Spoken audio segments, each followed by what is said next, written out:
Live from New Delhi, you're watching DD India News Hour, India's voice to the world. I'm Mark Lynn. Namaskar. Coming up in the next hour. Prime Minister Narendra Modi highlights India's efforts to alleviate hunger and poverty at the G20 in Brazil. He also calls for addressing the challenges faced by the Global South countries. Sri Lanka gets a new cabinet, strengthening President Dissanayaka's mandate to give the country a fresh start. Dissanayaka is to visit India soon. This is what his foreign minister says. Reports say COP29 reaches a fragile consensus on climate finance. In fact, the countries have been urged to take up the same issue at the G20 Summit in Rio.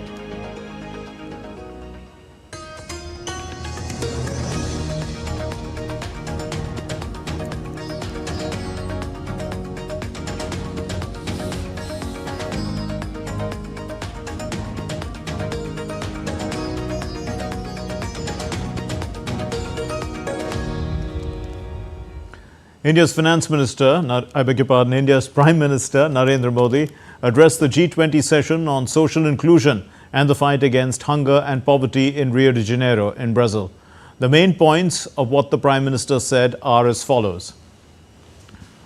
Prime Minister Modi congratulated President Lula for his successful G20 presidency.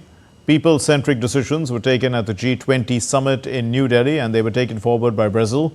G20 members prioritized SDG goals, focus on inclusive development, women-led development and youth power, new wings to the hopes and aspirations of the Global South.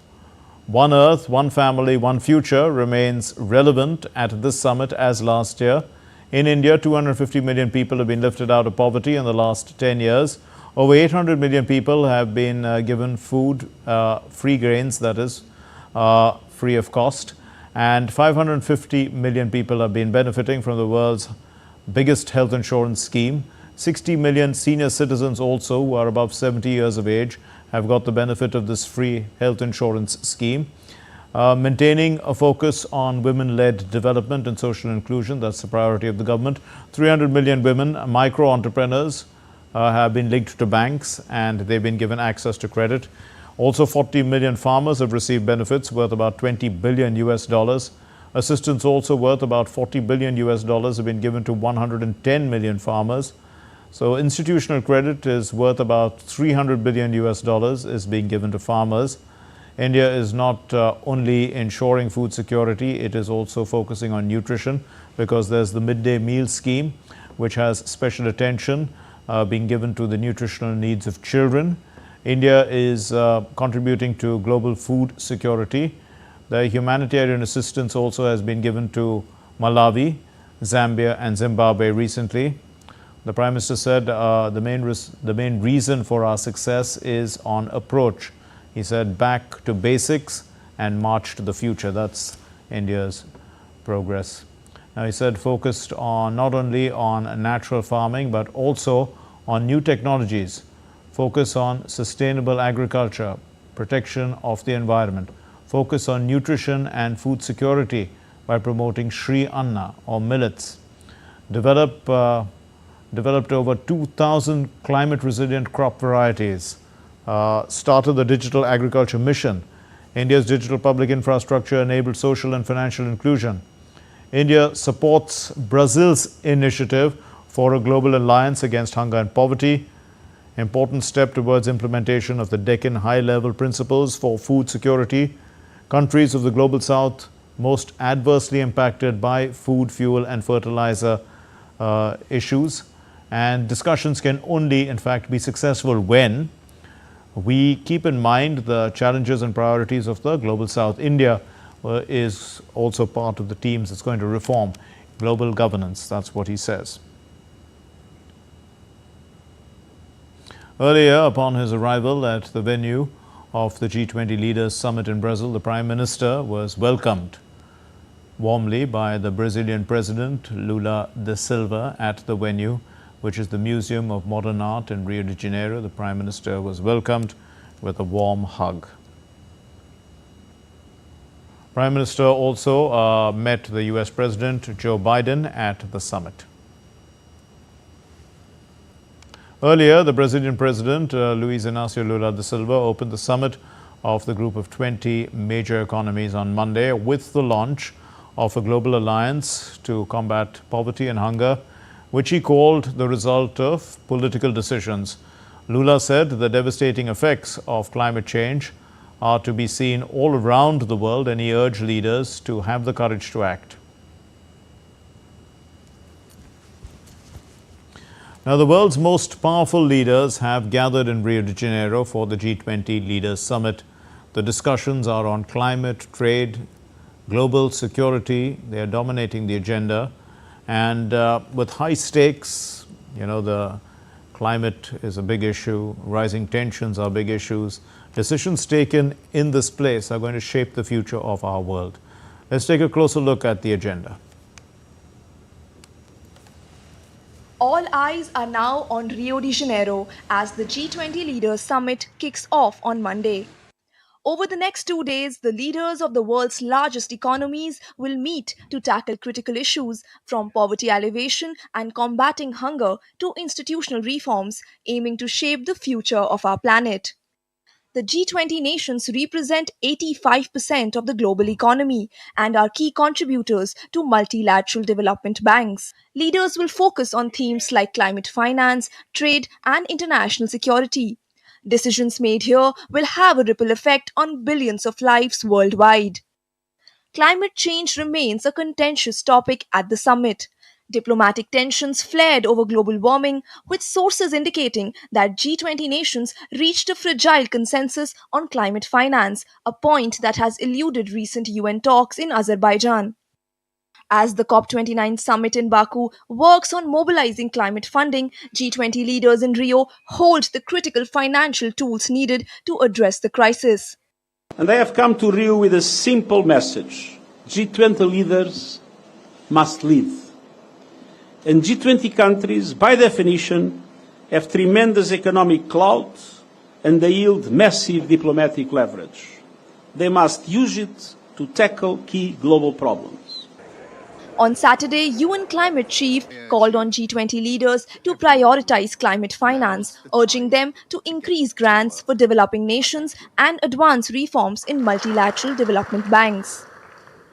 Amidst these discussions, US policy under President-elect Donald Trump casts uncertainty over trade and security. While outgoing US President Joe Biden has approved Ukraine's use of long-range US missiles against Russia, President-elect Trump pledges major policy shifts, including potential talks to address the Ukraine conflict and new tariffs, signaling a high-stakes shift in global diplomacy.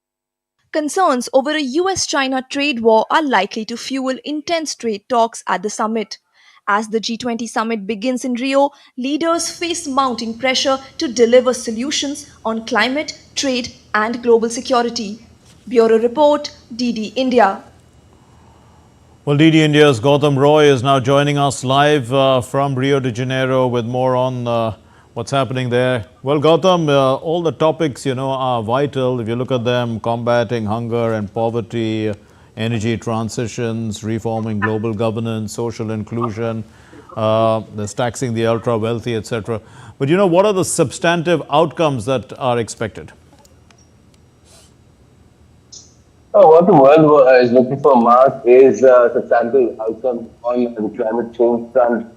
Strong statement on the global conflicts that are engulfing the world, because as President Lula of Brazil had pointed out when he was about to launch the global alliance against hunger and poverty, is that at this time the number of conflicts that are taking place around the world are perhaps the highest ever since the Second World War. So that is something that the entire world is looking at, apart from the issue of climate change, because there is the COP29 conference that is on in Baku, Azerbaijan, and they're looking for direction from the G20 leaders here, because there is a bit of a stalemate there because of the issue of climate finance. Since the climate finance goal of $100 billion has turned out to be quite inadequate in terms of the needs, particularly at the global south, where support is concerned, to ensure that there is no climate mitigation and there is transition of energy as well. The goal now seems to be about $1 trillion. So that is substantial increase. And it seems that the needle is stuck somewhere where the negotiations were concerned and the legislative direction here. So if something substantial could emerge here from Rio, that would then be a big marker for the success of the summit. Yes, also Gautam, India has played a significant role, in the G20 as part of the Troika, and this is the last year that India will be a part of the Troika, joined when Indonesia was the president, then India was the president, and now, of course, Brazil is the president. So these 3 years, India has played a significant role in taking the agenda forward, especially of the Global South. What is going to be India's role from here onwards? Well, India will, of course, play a substantial role where responding to the goal of getting a tab on hunger and the poverty concern, because that is something that is a major initiative here on the India's part. It's a global alliance to tackle hunger and poverty, because India has played a tremendous role already in terms of tackling poverty around the country. About 250 million people have been brought out of poverty in the last 9 years. That is something that Mr. Modi mentioned when he made his introduction as far as the first session is concerned. That was about global hunger and poverty. And he also mentioned a number of other things. In fact, the last time you and I were together on air, you listed out the kind of things that he mentioned, the kind of health insurance scheme that India has the largest ever in the world. The kind of initiatives taken to fund farmers to meet their needs, to fund women. Microcredit is a big initiative. Also leveraging the power of digital infrastructure that India has created and the unified payment interface, UPI, that India has created. It is part of the digital public goods that India has created. All these things can be leveraged to address the issue of hunger and poverty. But it is climate change where India alone, or no country alone, can really do anything. Everybody has to work collectively. If this menace has to be tackled already, there's been enough warning by the United Nations that we're already at the level where we have exceeded, at least for a year, the target that was set of 1.5 degrees Celsius, that it cannot be exceeded where pre-industrial levels of temperature rise is concerned. Although 1.5 degrees Celsius has happened this year, it will be considered to be extremely alarming if it happens over a sustained period of 10 years. Then it becomes the crossing, and that is when officially the crossing of the threshold will be marked, which is still some time off. So there is time to take action, and that is something that the entire world has been urging. All kinds of people who work in non-governmental forums, several people, we've seen the kind of situation that people are facing in India's capital, Delhi, and the region around us, with the AQI levels crossing mind-boggling levels. And that is something that is a prime concern for everyone around the world. So people are looking out for something on that front as well. And of course, inclusion of Global South, funding, easier funding of the Global South initiative projects. That is something that has also been promised by China's President Xi, although we've seen China not giving us the promises in the past. But we'll have to see if China takes a different track this time around. Indeed. Also, Gautam, what's expected on the sidelines of the summit? I mean, any meetings, bilateral meetings that are scheduled? Oh, yes, certainly. Yes, go ahead. Certainly. I mean, all the leaders gathered here, more than 40 for the state and government. So they are bound to, in fact, President Tribunal has been having bilateral meetings for the last 2 days itself, because the leaders arrive.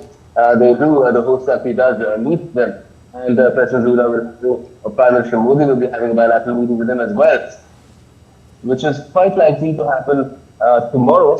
Today, the Prime Minister, as far as we know, is going to have 6 bilateral meetings, which range from the most developed countries, among the most developed countries, the Prime Minister of UK, the new Prime Minister of Sri Lanka, and there will be a meeting with the region, as well, apart from many others, such as those in Europe, like the Italian Prime Minister, Lebanon. So 6 of them in total, Mark. Right, we leave. Also, Gautam, I mean, there are other international issues that are burning right now with I mean, this is the last meeting also of Joe Biden with all these leaders. He's the outgoing president in a way. I mean, he's lame duck, but he's taking all sorts of decisions which are kind of affecting the way the world works. He's also put in a lot of money for the Amazon forests out there. So how's all this being looked at? Well, he's trying to build a legacy for himself. One has to consider that as well. And be it the conflict in Ukraine or the issue of climate change, we've already seen Joe Biden take a lot of action on that front. Although it was called the Inflation Reduction Act, it was primarily about addressing the climate challenge. And at the same time, ensuring that there's enough money in the system post-COVID so that the engines of the economy can keep chugging along and they can be given some pace as well. And we've seen the US benefit through that as well because it is still the fastest growing. And some tabs on inflation have also been kept, although it did not reap the kind of dividends that the Democrats were hoping as far as the presidential elections are concerned. It's Donald Trump who's the president-elect now, and will be taking over from Joe Biden in January. That again will be a big intersection point for the world to consider. And that is also part of the discussions here to a certain extent, although nobody is really putting it on record yet, but it is a concern as to which way will the US go on critical issues such as the trade, tariff, climate change, and so much else.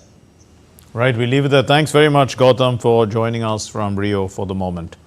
Now, still to come here on DD India News Hour. A US envoy is expected to be in Beirut. The bid is to try and get a ceasefire. India is projected to be the fastest growing economy among the G20 countries. It has 7% GDP projected for 2024.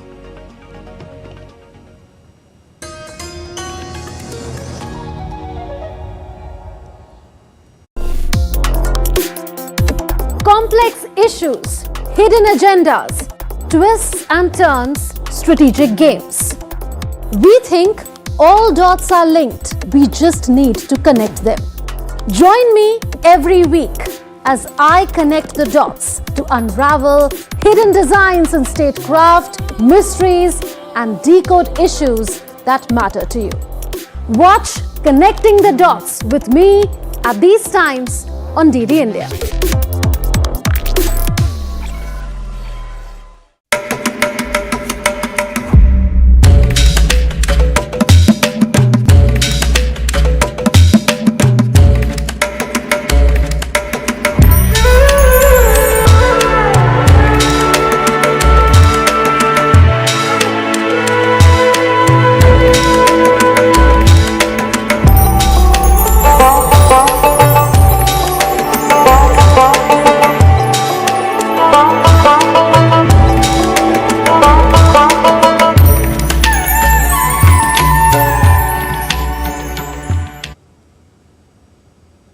You're watching DD India News Hour. I'm Mark Lin. Updates now from West Asia, and a senior Lebanese official has confirmed on Monday that a US envoy is going to be visiting Lebanon on Tuesday for discussions on a potential ceasefire between Israel and Hezbollah. This visit is led by the White House envoy Amos Hochstein, and it's expected to build on a US ceasefire proposal which was submitted to Lebanon last week. However, this visit has not yet been officially confirmed by Washington. Now, as far as Beirut is concerned, they are reportedly supportive of Washington's efforts to bring an end to the conflict, but the Lebanese government is seeking some sort of revision to the proposal on how to monitor a potential truce. The US decision to authorize long-range Ukrainian strikes could help Kiev defend a foothold in Russia's Kursk region so that it may have some leverage in any war talks that might come about. But analysts feel that this is little too late to change the course of the war. What happens is that the Kremlin has said this decision is reckless, and Russia is in fact has been warning the West for quite some time that any escalation of this sort could mean a direct confrontation with NATO. This report gives us the view from Europe. It's Rahul Upadhyay's report. as the Russia-Ukraine conflict nears its 1,000th day. Both sides continue to engage in fierce military operations, while global diplomatic efforts intensify to address the escalating crisis. The prolonged war has become an increasingly complex and multifaceted battle with no end in sight. As military engagements continue, support for either sides is building up. European Union Foreign Policy Chief Josep Borrell has expressed hope that EU members could soon agree to allow Ukraine to use arms to strike inside Russia. I've been saying once and again that Ukraine should be able to use the arm we provided to them in order to not only to stop the arrow, but also to be able to hit the Arcus. I continue believing this is what has to be done. I'm sure it will be discussed once again. I hope member states will agree on that, and if not, anyone will do whatever they believe is according with the need to support Ukraine. Amidst shifting dynamics, German Foreign Minister has emphasized that there is no change in Western strategy. That is why we are providing even more and more intensive support in the defense of peace in Ukraine, above all in air defense. And that is why the decision from the American side, which I would like to emphasize, is not a rethinking, but an intensification of what has already been provided by other partners. It is so important at this moment. Meanwhile, in response to the US President Joe Biden's move to allow Ukraine to strike deep into Russia with long-range American missiles, Russian lawmaker Maria Butina denounced the decision and warned that it could lead to a third world war. Amidst the ongoing military action, Russian President Vladimir Putin met with Yevgeny Balitsky, the Russian-installed governor of the Moscow-controlled Zaporizhia region in Ukraine. The meeting took place at the Kremlin just hours after the US announcement regarding the missile strikes. If such a decision has been made and conveyed to the Kiev regime, then this means a qualitatively new round of the escalation of tension. This is also a qualitatively new situation from the standpoint of US involvement in this conflict. The US move came soon after the Russian airstrikes on Sumy, a Ukrainian city close to the Russian border, where at least 11 people, including 2 children, were killed and 89 injured on Sunday. Another Russian missile attack on Monday killed 10 people and wounded 44 in Ukraine's Black Sea port of Odessa. Rahul Upadhyay's report for DD India.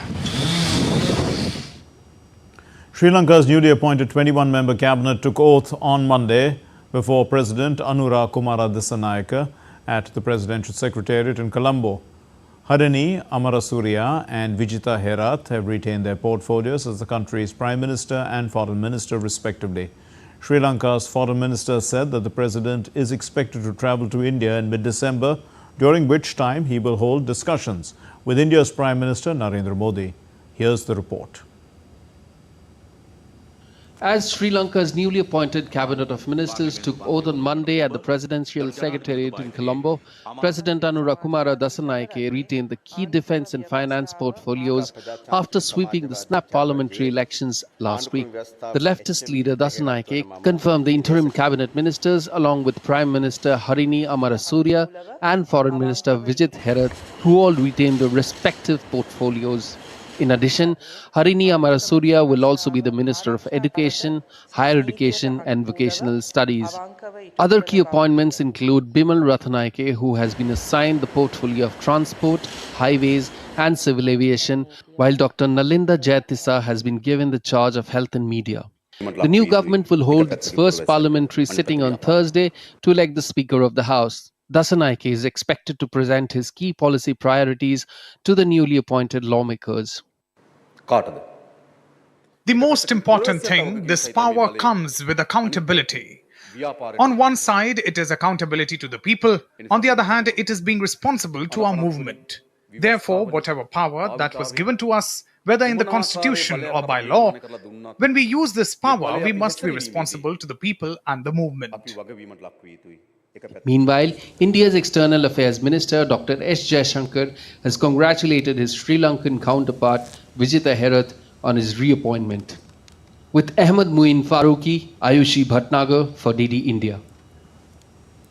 Meanwhile, the International Monetary Fund, a delegation led by the senior mission chief Peter Brewer, met Sri Lanka's President Anura Kumara Dissanayake and key ministers of the newly formed government at the Presidential Secretariat on Monday. The leaders discussed the next steps in the IMF program. The Sri Lankan president urged the IMF to maintain a balanced approach that considers the hardships faced by the citizens. He assured that under his leadership, social spending allocations would be utilized effectively. The IMF team is in Sri Lanka to assess economic policies progress on the ongoing reforms and also the implementation of previous agreements with the IMF. Upon successful completion of the review, the global lender is expected to release the next installment of the loan worth about $330 million to Sri Lanka. The International Crimes Tribunal of Bangladesh has ordered to submit reports within 1 month in 2 cases which have been filed against the former Prime Minister Sheikh Hasina and 45 others for crimes against humanity on charges of alleged genocide during the anti-discrimination student movement. The 3-member tribunal passed this order. Besides, the tribunal has ordered the investigation agency to update it about the absconding accused and has set December 17 for hearing this matter. The tribunal was constituted under the International Crimes Tribunal Act of 1973 of Bangladesh, and it is to provide for detention, prosecution, punishment of persons responsible for committing genocide, crimes against humanity, war crimes and other crimes under international law. Now, India is projected to be the fastest growing economy among the G20 countries, with a 7% GDP growth that is expected for 2024, according to a post on X by MyGov, citing the World Economic Outlook for October 2024. India is followed by Indonesia in the second place with a 5% growth rate. China ranks third with a growth rate of 4.8%. India's time-tested partner Russia is ranked fourth with a projected GDP growth rate of 3.6%, followed by G20 Summit host Brazil in the 5th place. India is emerging as a major hub for global investments, poised to become the second largest destination after the United States during President Donald Trump's second term. That's expected. Now, India is set to attract significant global investments, according to Vishwas Raghavan, who is the executive vice chair of Citigroup, one of the world's leading investment banks. Raghavan has predicted that India will rank just behind the United States as the most favored destination for global capital during Trump's second term. With over $3 trillion in investor funds waiting to be deployed, the competition for capital is intensifying. And the Citigroup banker notes that investors will be selective, with public and private markets diverging based on expected returns. Okay, still to come here on DD Indian News Hour. Smog in Delhi brings AQI to the brink. It's hazardous here.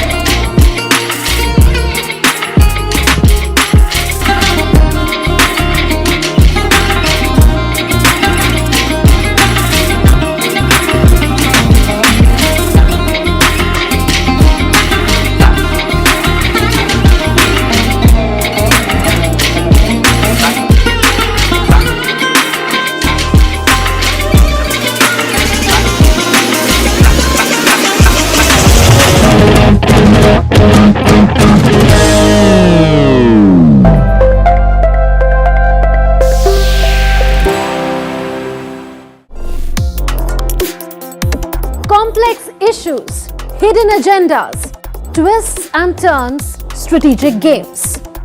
We think all dots are linked, we just need to connect them. Join me every week as I connect the dots to unravel hidden designs in statecraft, mysteries and decode issues that matter to you.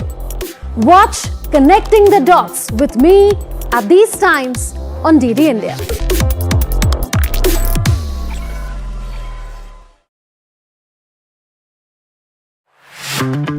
Goa, a food paradise, both steeped in historical culinary tradition and at the forefront of a modern-day food revolution that is fresher, more local, and more global than ever before. I'm embarking on a journey across the state to explore the very best of food here. This is honestly my favorite way to eat an egg. Break bread with some of Goa's most loved chefs and understand what food really means to communities here.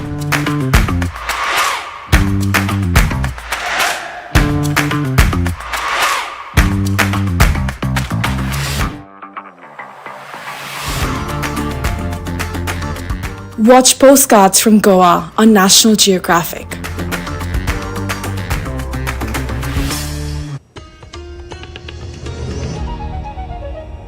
You're watching DD India News Hour. I'm Mark Lynn. Here's a recap of our main stories. Prime Minister Narendra Modi highlights India's efforts to alleviate hunger and poverty at the G20 in Brazil. Also calls for addressing the challenges faced by the Global South. Sri Lanka gets a new cabinet, strengthening President Dissanayaka's mandate. To give the country a fresh start, Dissanayaka is to visit India soon, says his new foreign minister. Reports say COP29 has reached a fragile consensus on climate finance.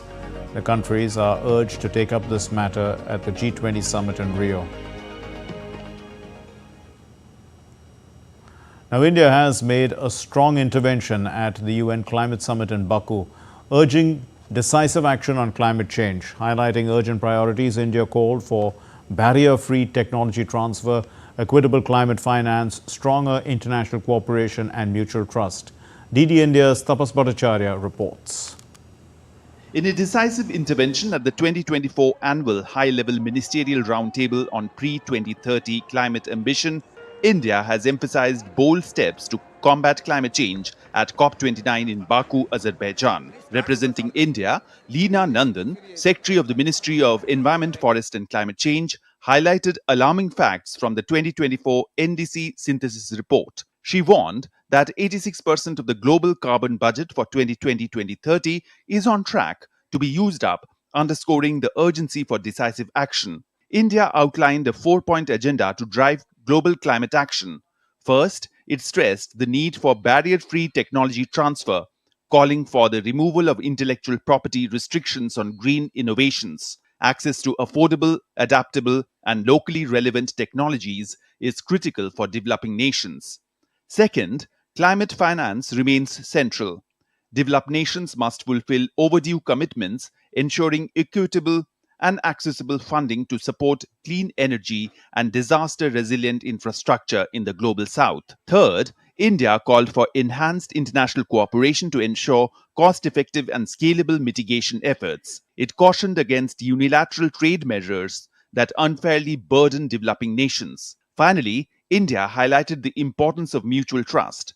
Developed nations must lead with meaningful action, fostering trust to achieve climate ambitions by 2030. Despite challenges, India remains optimistic. With 195 parties submitting NDCs, global emissions are projected to peak before 2030. However, the success of this ambition hinges on robust financial resources, technology transfer, and capacity building. India's call to action at COP29 is clear. Climate solutions must be just, equitable, and collaborative. Tapas Bhattacharya's report for DD India. And the Coalition for Disaster Resilient Infrastructure, CDRI, has announced $8 million of funding. This is for 12 projects across 17 small island developing states under its Infrastructure for Resilient Island States initiative. Amit Proti, who is the Director General of CDRI, had stated that small island developing states are at the risk because of their location and size. Recognizing the urgent need for action, India is launching 12 new projects to make infrastructure more resilient and to protect the lives and livelihoods of people there, following the goals of the Antigua and Barbuda Agenda for Small Island Developing States. CDRI, as we know, is dedicated to helping these nations, in fact, build strong infrastructure through technical assistance, also policy support, project development, funding, improving project management skills, as well as strengthening data systems. The 12 projects announced will benefit Antigua and Barbuda, the Bahamas, Belize, Comoros, the Dominican Republic, Haiti, Jamaica, Kiribati, the Maldives, Mauritius, St. Kitts and Nevis, Seychelles, St. Lucia, also St. Vincent and the Grenadines, Timor-Leste, Tonga and Vanuatu. Let's get to the weather report now. From worsening air conditions, the quality of air in the Delhi capital, the capital of India, the subcontinent too, we are also going to look at devastation caused by Super Typhoon Man-yi, which is in the Philippines. So this report gives us, these events that are shocking the world. In response to the deteriorating air quality with toxic haze blanketing parts of northern India, including national capital, the Commission for Air Quality Management has implemented a stringent action plan in Delhi and the national capital region effective from Monday. The measures include a ban on diesel trucks in the capital, a halt to construction activities, closure of educational institutions, and a shift to remote work. Meanwhile, in Pakistan's smoke-choked city of Lahore, the air quality index has reached the unhealthy category for the first time in 2 weeks.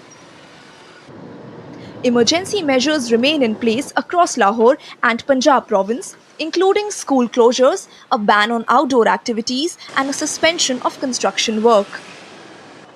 The devastating impact of air pollution across the region has led to the hospitalization of nearly 2 million people with respiratory illnesses over the past month. Turning to Super Typhoon Man-yi, the United States has pledged additional humanitarian aid to the Philippines.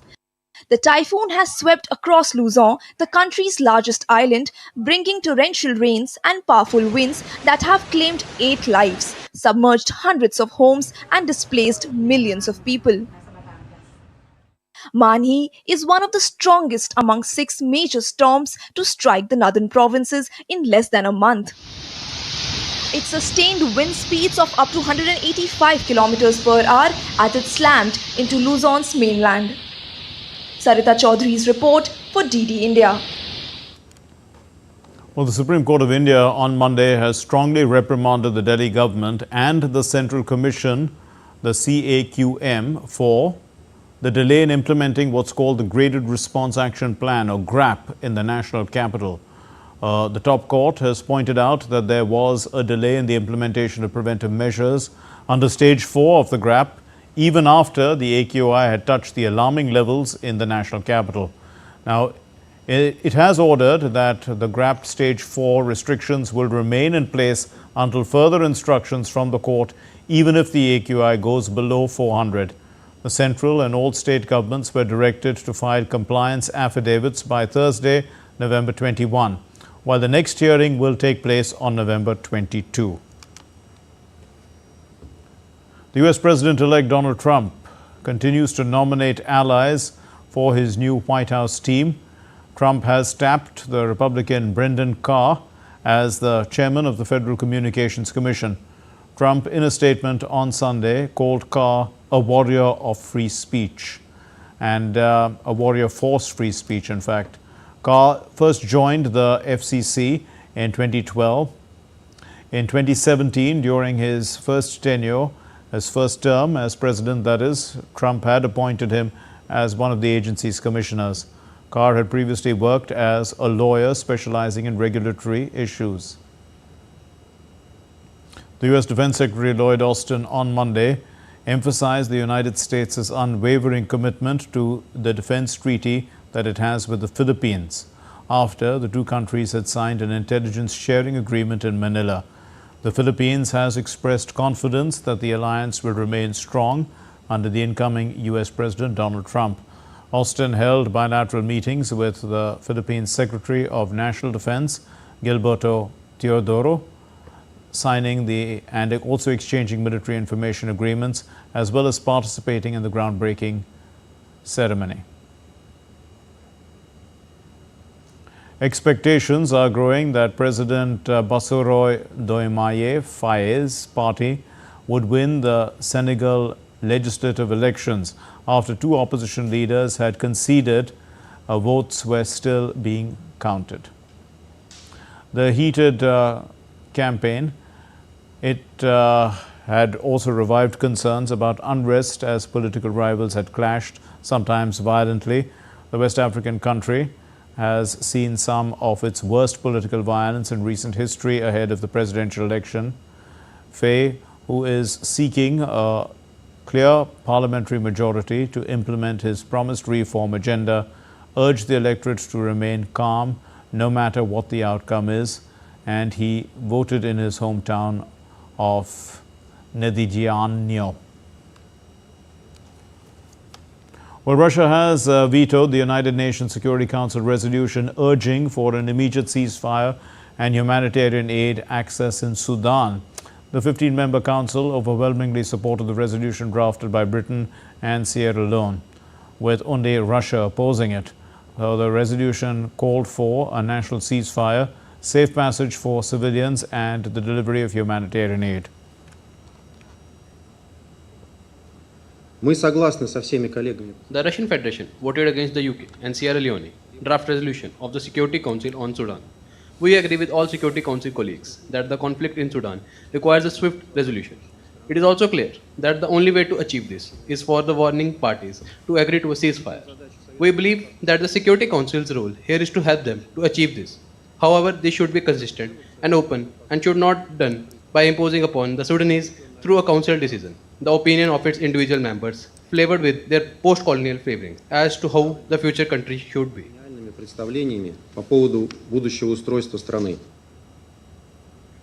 Well, still to come here on DD India News Hour, the Indian shuttler duo of Satwik and Chirag will be making a highly anticipated return, this time in the China Masters.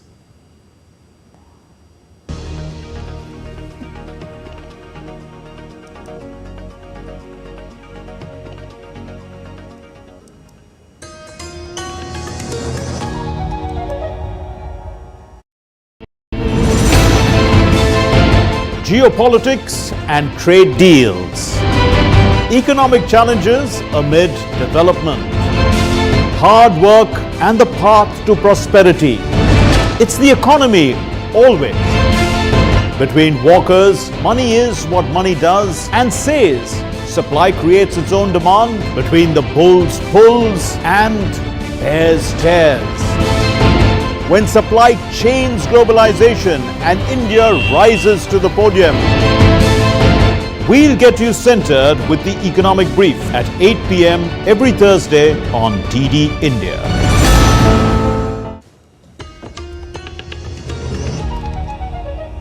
You're watching DD India News Hour. I'm Mark Lin.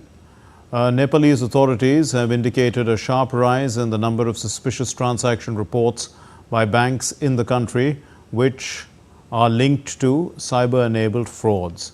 70% of the suspects of the cyber frauds were between 19 and 30 years of age. A large number of the people have stated themselves as students.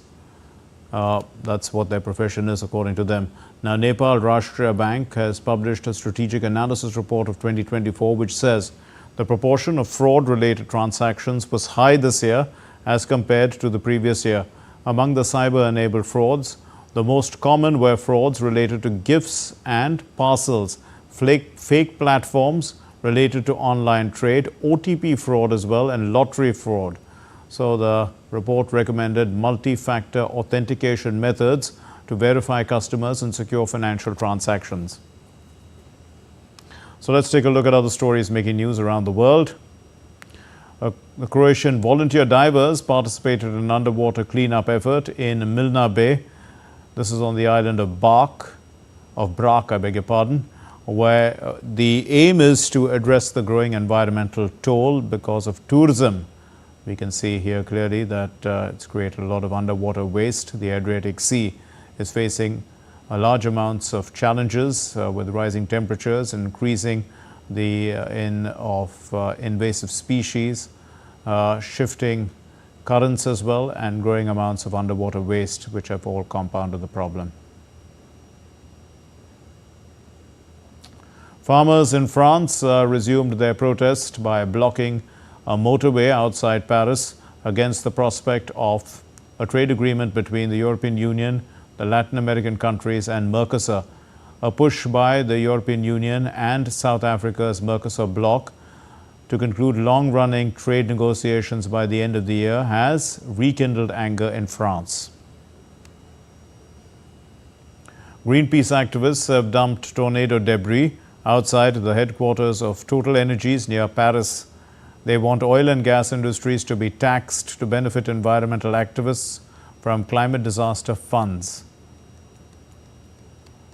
Spanish police have dismantled an international drug trafficking ring, which is linked to Mexico's notorious Sinaloa cartel. Authorities there have arrested 14 people, 11 of them are men, 3 are women. They are accused of an involvement in the kidnapping and the murder of a man in Catalonia. The investigation began on August 5 when the decomposed body of a 46-year-old man showing signs of violence was discovered in a wooded area in Tarragona. Nigeria has launched an Mpox vaccination campaign, starting with health workers in the capital Abuja. The rollout began over a month behind schedule, following the arrival of 10,000 vaccine doses from the United States in August. This comes after the World Health Organization declared Mpox a global public health emergency for the second time in 2 years.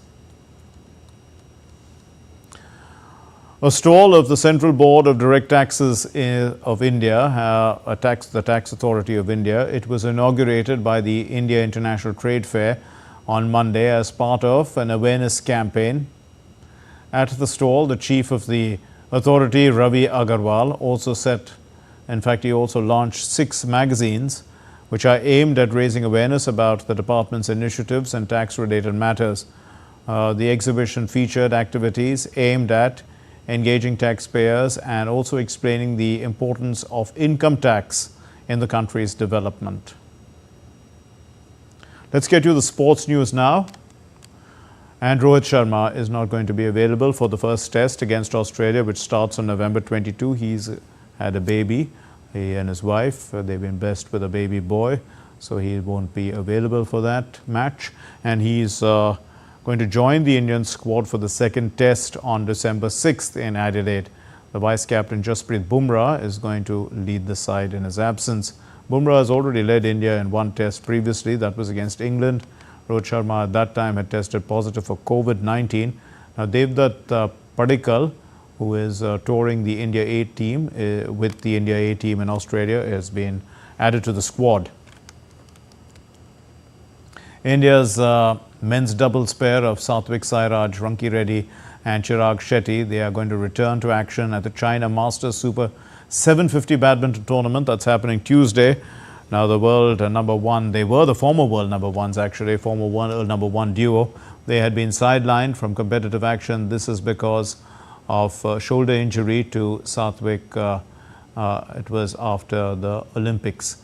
Now their absence from this circuit led them to miss several high-profile tournaments, including the Arctic Open. There's the Denmark Open as well and the China Open. They were fresh off a lengthy recovery, and Satvik and Chirag are going to be aiming to regain their momentum despite having been without a coach. Matthias Bo had left in August. The defending champions India are going to be facing Japan. This is the semi-finals of the Women's Asian Hockey Championship, the Champions Trophy in fact, on Tuesday. China is going to be playing the third-placed Malaysia in the other last 4 match. The Indian women, they beat Japan 3-0 in the final pool match on Sunday. Navneet Kaur broke the deadlock in the third quarter, while Deepika Kumari converted 2 penalty corners to secure a resounding win. India now have finished at the top of the standings with a perfect record of 15 points from 5 matches. Meanwhile, Japan have finished 4th with 5 points, and they've taken the last semi-final berth, as we mentioned. Okay, that's all we have in this edition of DD India News Hour, but let's know your thoughts on the news of the day. For those of you on the go, you can get the latest news and updates from India and across the world on the DD India mobile app. That app is available on Android. It's also available on iOS, so scan the QR code and you can get it. We'll be back with more news as it breaks here on DD India News Hour. My name is Mark Lynn. From all of us here in Delhi, thank you very much for watching DD India News Hour. Namaskar.